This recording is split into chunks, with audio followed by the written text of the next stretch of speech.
Hey everyone.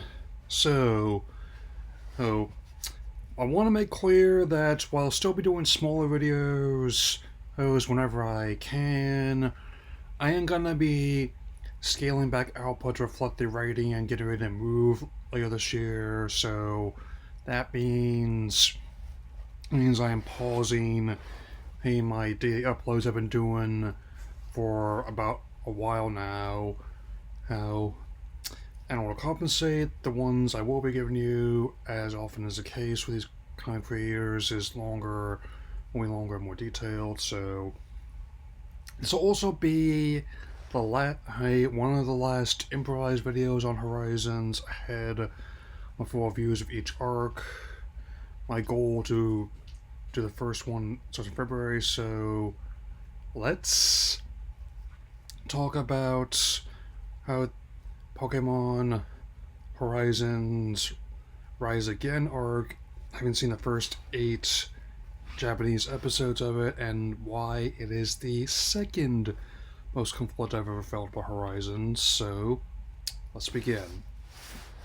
First, I will say that so far, based on what I've seen, it is at least better than Mega Voltage was, and it's because why I'm glad the dub at least used like a variation of this branding, Rising Hope, because of how divisive Mega Voltage was, and even if it does sound constantly like that syndicated sitcom on usually on Fox Spain a little bit, and the have been and doing their best to try and correct a lot of points that were problems with the last arc and brought that down, as well as the whole time skip. I mean, it's especially tangible in the case of Ult's character, who I mean no disrespect to the English VA, but I am not a fan of the character at all.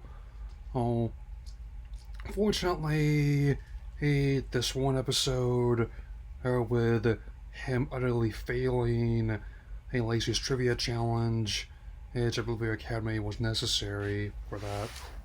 I mean, it's clear to me that this whole rushing headfirst into everything in this my way or the highway line thinking needed to be gotten out of his system. Um, and and Lacey was definitely the right one to do it.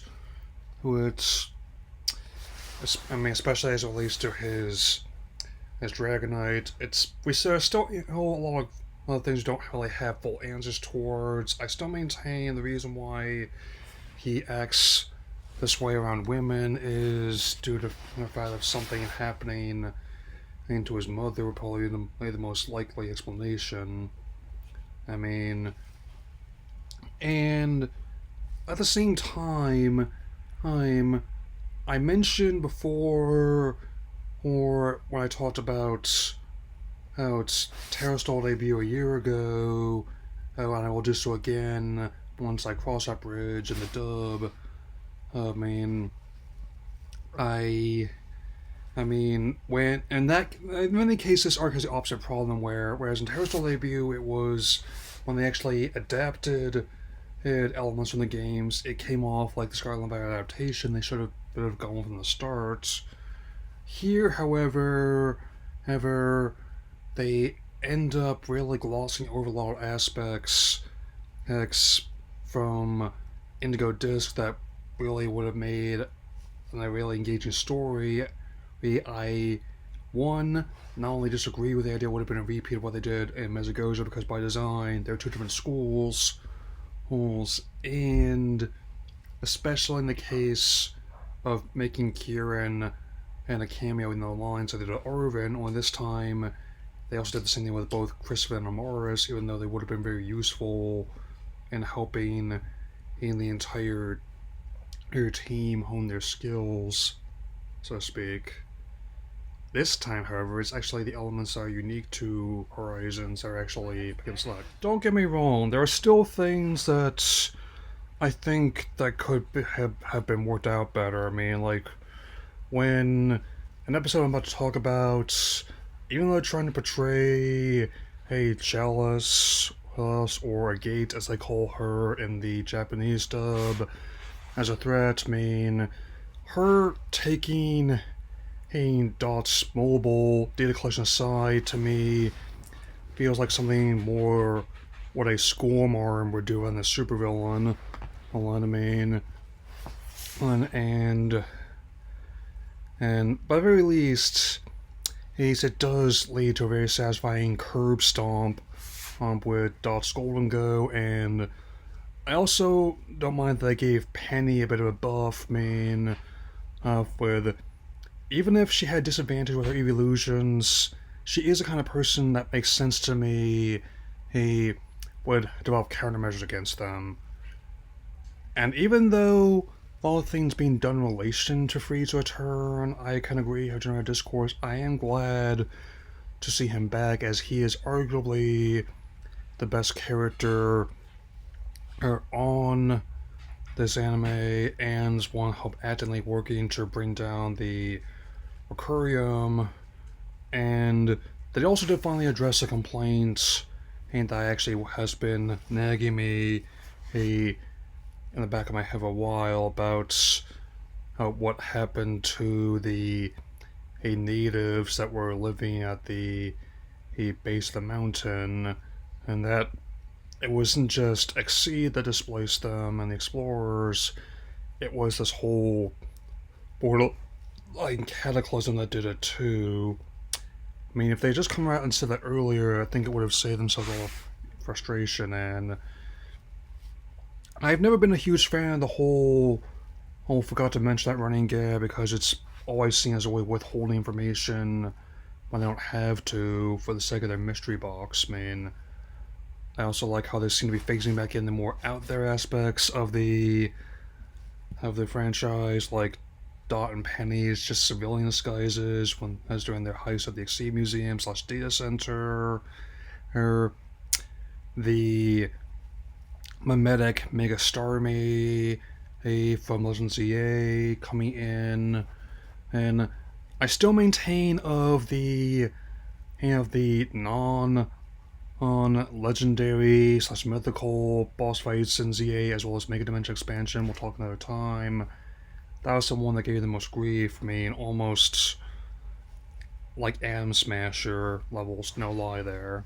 Mm-hmm. And even though I do admittedly enjoy the fact that Landau used to be in movies before he became the ship's spiritual advisor, or so to speak, he even make like a mock kind of kaiju movie with Mega Starmie and Mega Charizard Y. Shockwell Shocks, the people who work on this franchise are big kaiju fans, and Spain, and I cannot help but wonder what's going to happen next. I mean, since it's entirely clear to me and many others that after the Rising Multiculars clear their names and Spinell's exposed, perhaps also potentially Deep Sixth, and but it is. I mean, there's definitely gonna be another change up after this. I mean, there's no two ways about it. I mean, it's highly unlikely that this cast is going to be Captain Generation 10. And don't take this as fact. I mean, I'm certainly gonna need more information to be sure. I'm not expecting an official announcement until February 27th, the earliest. But now there are reports that the show might have been cancelled, and it could end as early as April, which I cannot be certain without more info. But if that does end up being the case, I'm not saying it will be. That would actually make Horizon actually shorter than Journeys, and yes, I am also factoring in both the to be a master miniseries and the Distant Blue Sky OVA, both of which I've actually seen way more than anything like this anime. Hey, and but still, whether or not how they bring back you know who, use characters from the video games, or copy something entirely new, I still maintain that this anime was a necessary experiment, and for better or worse. Though not my favorite arc by any means, Haynes, Pokémon Horizons Rise Again has managed to at least rise above the highly divisive Mega Voltage in terms of quality. Though I do admit the animation is not really always the best. I mean, there are times where I've seen in stuff that came out decades ago look better than this. I mean, and also, it's clear that the change in head writers slash showrunners has been felt after sorry, Dan and Daisaito left, had to pursue other projects. X-Men, and this won't be the only time I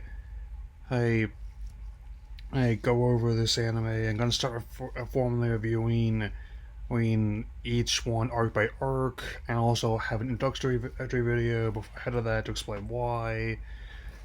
I am making solid progress on my rough draft of the Departure Lake of Roy. I intend to have the final draft of that out by late February, hopefully. That'll be all for now, and I will see you all again soon. Take care, and seek out all Pokemon.